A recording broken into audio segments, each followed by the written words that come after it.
烏戰事，我們接下來帶觀眾朋友持續來關心是澤倫斯基這一次是玩火斬首普丁嗎？今天要來特別關心到的是，包括了美國跟俄羅斯，這時候還有印度都站出來是怒批這個烏克蘭是破壞和平者。那俄羅斯這個時候經過了斬首事件，也嗆瞎說要終身追殺報復澤倫斯基，正式的進入倒數。趕快來看，這個是最新消息。原本以為這個俄烏之間現在正在談判，已經降溫，和平到來了，沒有想到烏克蘭是直接又踩了紅線。這是來自於俄羅斯的最新指控啊，因為烏克蘭實施了斬首行動，一共是出動了91架的無人機，直撲普丁的官邸克里姆林宮，在定調了。我們現在不是在和平談判嗎？你做這樣子的一個軍事上面的行動，根本就是國家恐怖主義再起。趕快來看俄方的各種反應，包括了這個是俄羅斯的前總統，他說將會對澤倫斯基發布追殺令，警告他最好趕快開始躲藏吧，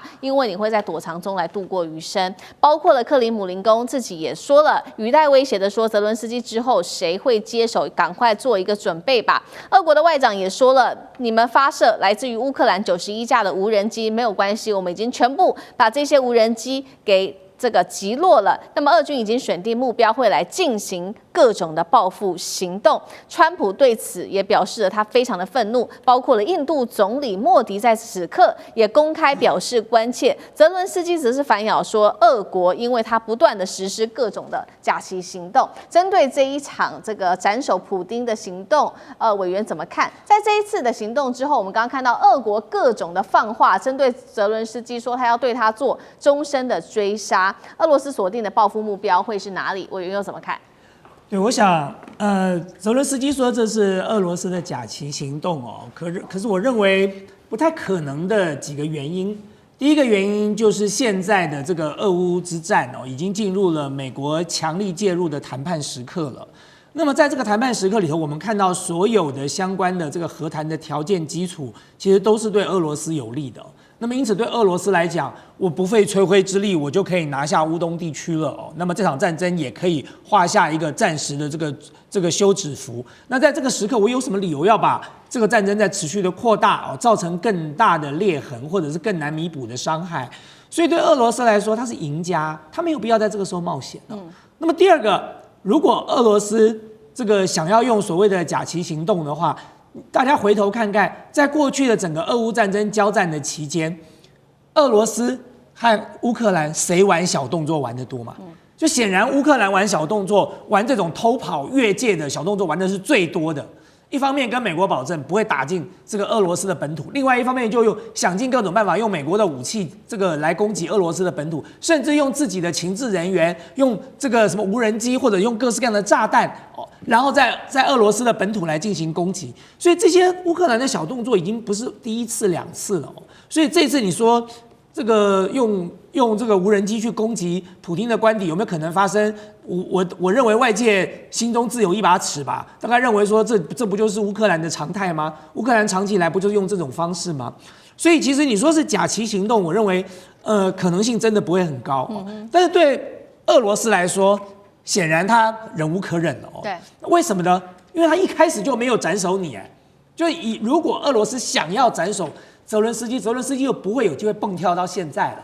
基輔早就是一片斷垣殘壁了，那麼澤倫斯基也就早就結束了。所以對俄羅斯來講，他一開始就沒有要斬首你。那這場戰爭它擺在一個有限的範圍內來處理哦。可是如果你要把它無限上綱到對方的這個領導啊，對方的這個領袖來進行斬首的話，那麼對俄羅斯來說，這已經是忍無可忍的一件事情了。你先不要講面子的問題了，就對普丁來講，我家被幾十架這個無人機攻擊，然後我還能夠忍得下去嗎？我當然不可能忍得下去啊。那更不要講說這場戰爭從頭到尾我都沒打算把你解決掉，就你先來處理我了哦。所以這對俄羅斯來說，他們的憤怒當然也是可想而知的哦。但是後續的兩件事情啊，我認為值得我們關注的是，第一件，我覺得如果烏克蘭真的玩了這個小把戲、小動作，他其實是搬了石頭砸自己的腳了。為什麼我要這樣講哦？就美國本來還在考慮要不要這個把戰斧飛彈賣給烏克蘭的，結果因為了這次事情，大家有沒有注意到川普的發言是什麼？就是經過這個克里姆林宮轉述。川普跟普丁通話的時候，川普說好險，我沒有把戰斧飛彈賣給烏克蘭。所以經過了這件事情之後，烏克蘭想要買到戰斧飛彈，幾乎是一件不可能的事情了啦。因為他就想說，我沒給你戰斧飛彈，你就這樣去攻擊他了，我給了你戰斧飛彈還得了嗎？哦，那麼第二個，我覺得對烏克蘭來說極為不利的就是這件事情，如果一旦引爆了這個俄羅斯的怒火，對，坦白講，俄烏談判現在的症結點就在澤倫斯基這個人的身上嘛。那麼我覺得俄羅斯相對來說已經很客氣了。就如果這個時候你用斬首把它斬掉的話，也許這個談判就很順利了。可是呢，他仍然維持在他應有的範圍之內操作。可是這件事情你就給了一個俄羅斯很好的借口了。那接下來如果俄羅斯要斬首你，也不過就是執行他終身追殺這樣的一個這個呼籲而已哦。那麼對澤倫斯基來說，當然會對他的人生造成了另外一種壓力跟恐懼了。所以這也是難怪。後來在這件事情發生之後，你就會看到基輔的態度又開始放軟了。那麼似乎看起來和談這個基輔可能會做出更大的讓步了。對，確實哦，如委員所說的，在這個俄方已經表示說要持續的追殺澤倫斯基之後，基輔態度現在放軟了，而且這個放軟的態度上面也有一些很不尋常的地方。他總共講了2件不同的事情。他第一個，他就說呢，這個是來自於澤倫斯基，他說我願意以任何形式跟普丁會面，這是對俄羅斯的喊話。那第二件事情，他則是對美國喊話，他說希望美軍可以駐紮烏克蘭，提供30到50年的保障。這幾乎不太可能，因為美軍如果實質在烏克蘭駐軍，等於踩了俄羅斯的紅線。針對此，美國有沒有可能同意？幹哥又怎麼看？那怎麼看現在這個澤倫斯基他提出的這2點要求，是擔心普丁很快的就會報復嗎？幹哥怎麼看？就是我們一直在講哈，為什麼這件事情沒有辦法解決的症結點，就是說澤倫斯基他本於對於國民的負責，他必須要能夠得到安全保障。可是安全保障，其實老實講一句，就是俄羅斯絕對不能答應的。為什麼？你就在我的家門口，你要讓北約進來駐軍，那是如果換作是任何國家都不能夠接受。為什麼？美軍北約進到這邊來，那就是沒有緩衝了，那就是直接在任何議題上面一出問題的話，就是兵戎相見。所以澤倫斯基是希望得到30到50年的安全保障。其實川普絕對沒有辦法給這種實質的保障，只可能給口頭。就比如說，對於台灣也是一樣，川普絕對不可能有實質的保障。也就是說，我們今天是要派駐真正的維和部隊在台灣海峽，或者是在烏克蘭頓涅茨克前線，那絕對不是對手可以能夠接受。所以這件事情是達不到的。可是美國前國務卿蓬佩奧他的看法不太一樣。他說：“我跟你講，其實普丁到現在為止沒有展現出想要簽署和平協議的誠意，所以他慫恿說，其實烏克蘭你應該要採取更激烈的手段，打一回讓他痛，他很痛的話，他才會考慮說，好吧，我跟你這個澤倫斯基小老弟坐下來談。是，我覺得蓬佩奧你不要再出餿主意了，現在好不容易局勢緩和下來，其實我今天看到這個新聞，我也很驚訝啊。”澤倫斯基，你幹嘛啊？你去打普丁在他這個地方叫做諾夫哥羅州的家幹嘛？雖然現在還沒有損害報告出來，然後川普也講說，因為我也沒得到報告，真的假的我也不知道。不過如果他真的這樣的話，那我很生氣。真的是個演員，真的是他講的話，你都會覺得說反反复复。那實際上國際政治就是這樣縱橫捭闔。那老實講，到底他的家有沒有被攻擊？而被攻擊的結果，我們不論。你出動了無人機是真的。如果今天我給你戰斧巡弋飛彈，那就是精準打擊了。你會用嗎？你真的要打普丁的家嗎？委員剛才講了，我今天沒有斬首你，澤倫斯基，那是給我們雙方各退一步。如果今天要這樣子的話，老實講一句，4年前直接打基輔不就結了嗎？直接把基輔拿下來不就結了嗎？我相信這些事情都是因為有一些一定的考量，所以我認為澤倫斯基他不聰明。你派了90架無人機去打普丁總統的真正的家，要幹嘛？你不是摧毀了本來好不容易得到一些和平的成果嗎？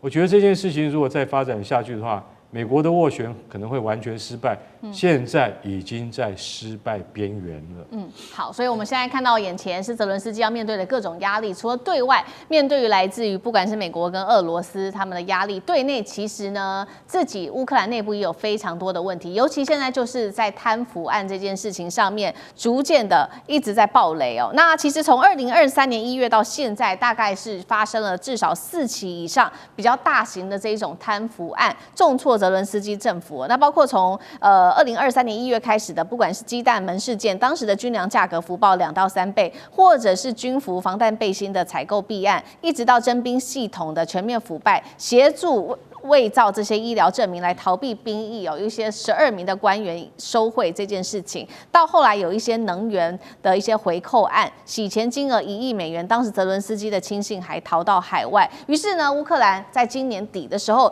出動了這個國家肅貪局來突襲國會，要調查這些議員涉貪，卻被國家安全部門擋在外面。怎麼回事？烏克蘭自己內部貪腐問題已經無解了嗎？這樣澤倫斯基政府還有它的正當性嗎？漢庭怎麼看？